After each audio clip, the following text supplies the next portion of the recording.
大家好，今天用几分钟时间说一下我买的这个 QX80这个车啊。很多人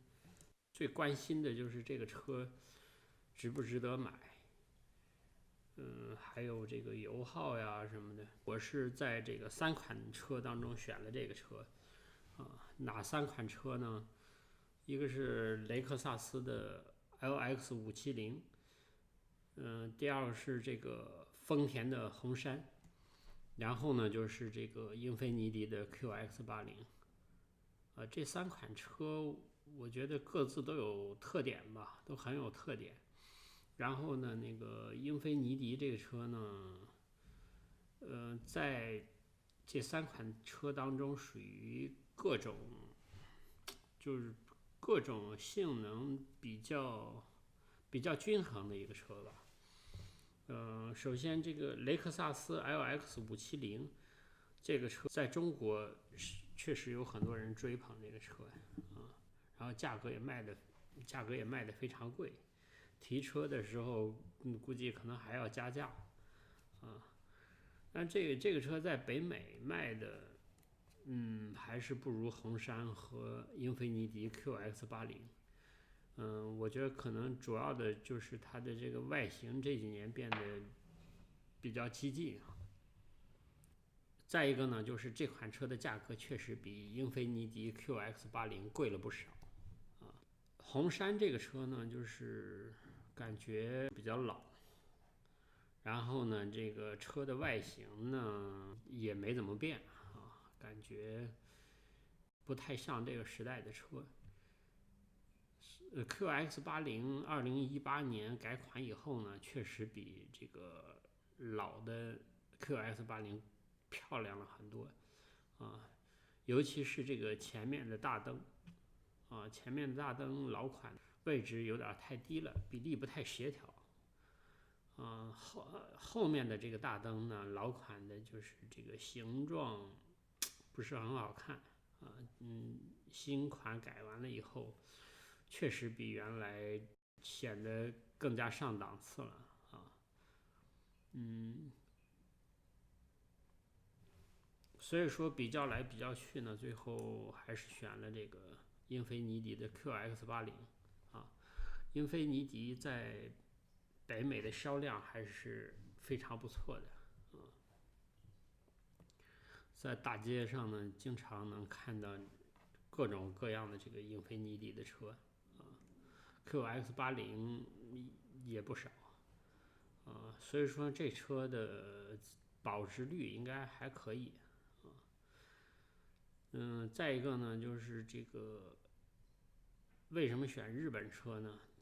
总体来说的话，还是这个虽然是买的第一辆日本车啊，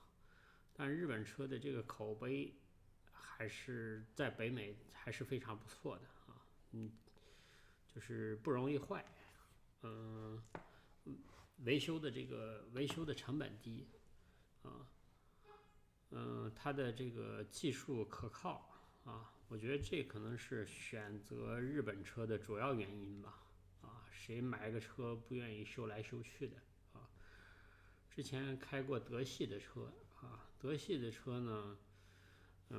小毛病相对就多一些，尤其是这个车开了3、4年以后啊，这个小毛病就开始逐步显现出来了啊。各种价位、各种层次的车都是这样啊，无论是大众啊，还是奔驰、宝马啊，奔驰、宝马，漏油啊什么，这种情况都还是非常普遍的啊。不相信的话，你可以上网搜一搜啊，你就搜奔驰漏油、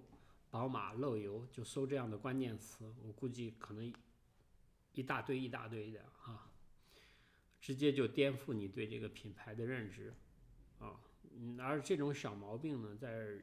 日本车当中呢，基本上很少见啊。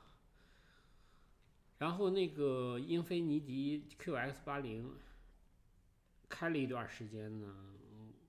我觉得这车呢，可能你要说最大的缺点呢，肯定就是费油啊。8缸的发动机基本上就没有省油的车但是呢，对于一辆大块头全尺寸的 SUV 的话，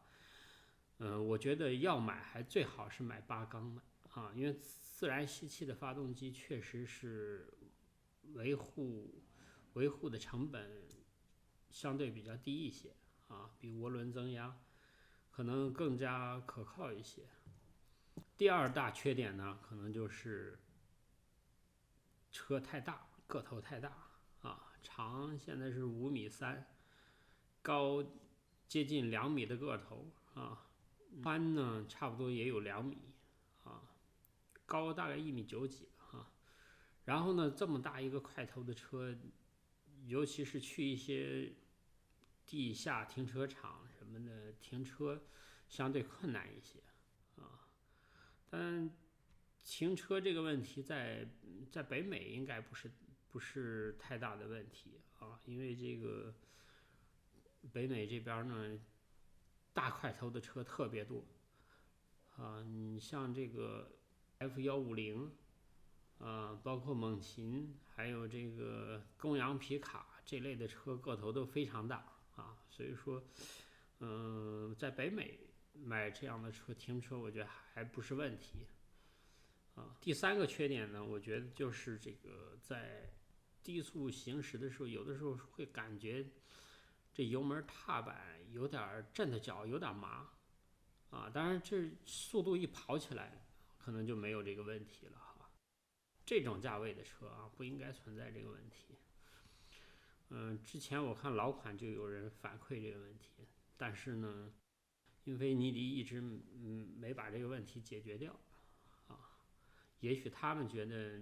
这不是什么问题然后呢，这个说说优点吧。第一肯定是安全因为这么大尺寸的一个车，万一发生一些这个碰撞事故的时候呢，它还是相对要安全很多的这个车重量差不多有2.7吨，然后呢，坐姿又高很多人都说这个车看上去就像一辆坦克开着，个头块头非常大，所以说安全可能是选这个车的首要的一个原因第二个呢就是空间大这个我买的这个车是这个7座的车中间这排有2个座后面这排有3个座。你把这个一般情况下把最后一排放倒它的这个空间就已经非常大了在一些极端的情况要装很多东西的时候，你可以把第2排座椅放倒你像我去买家具的时候呢，都是用自己的车把家具给运回来的有的时候装满一车，甚至一个双人沙发站着就可以在装满家具的时候把这个沙发装进去省了不少运费装载能力应该能赶得上一个小型的货车吧像这种50宏光什么的我觉得都可以能装下的东西，这个车轻松都能装下空间大是它的这个第2个优点。第3个呢，就是它的这个座椅非常舒适坐姿很高，跑起长途来肯定是不累尤其是前面这个发生一些什么路况的时候你的坐姿高，你的车本身就很高，你可以看得清清楚楚上一辆车，我的上一辆车是轿车坐姿比较低，有的时候看到前面一些路况的时候呢，不了解什么情况，只能下车来看一看你要开这个车呢，就不存在这个问题了它的视线非常远前面车基本上除了大卡车以外，除了公交车以外，基本上阻挡不了你的视线尤其是在高速跑起长途来感觉非常舒适那个座椅呢也是见过的所有车当中最舒服的。第4个优点呢，就是这个它的科技装备还可以我买的这个车后来选了一个那个科技包，这多花了几千加元吧。这科技包里边呢有像这个主动刹车，自动跟车有这一类的一些这个安全的。我觉得比较实用的呢，可能就是这种防碰撞主动刹车这种呢，可能在市区车辆比较多的时候呢，有的时候它会影响你的驾驶的舒适性但是呢，这个一旦你在高速的时候，它就确实非常有用你这个车道偏离了，它肯定会给你提醒。再一个呢，这个确实是会减少降低追尾事故的概率这种主动的安全系统的话，我觉得在跑高速的时候，你还是有必要把它打开我确实在跑高速的时候，有的时候这个从你后面来一辆车的时候你这个车坐姿太高了，你看不见，有的时候从后视镜你看不见这个车有好几次就是这个我打转向准备并线的时候，它这个左前方的这个提示灯就亮了它就一看就是这个时候后面有车来了然后呢那个我就这个时候你就小心驾驶如果没有这个提示的话，可能你在视线里看不到这个车的时候，你就并线了就很容易造成交通事故所以说我觉得这个科技包是非常好的让你开车非常安全的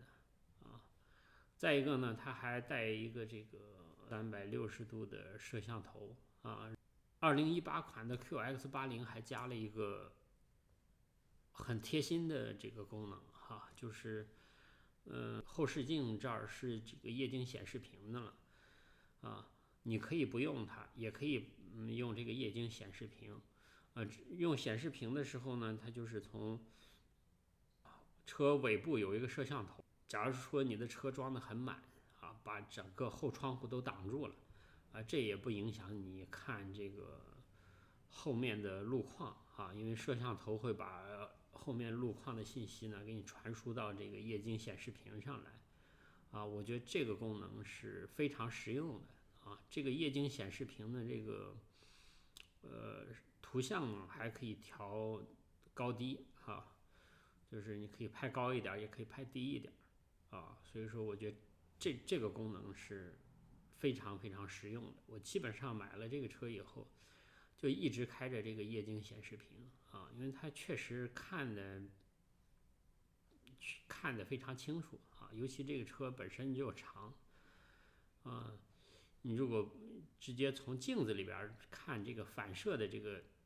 它没这个液晶显示屏那么清楚动力来讲的话，基本上和前面的2017款没有什么变化，这个就不说了因为5.6的发动机的话，动力肯定是很充沛的然后这么重的车，它的这个100米加速都能达到7.5秒肯定是动力是非常强劲的再一个呢，就是它的这个最高时速呢能开到220公里我觉得在日本车当中，它应该这个数字都是保守的，它肯定能超过这个，真正跑起来肯定能轻松的超过220公里当然了一般情况下的路况，除了德国这种不限速的高速公路，一般情况下这种极速行驶在哪儿都用不到的只是说你这个车有这个能力。基本上就说这么多吧，说了不少了后面有什么使用心得，我再跟大家分享一下，好吧，谢谢大家。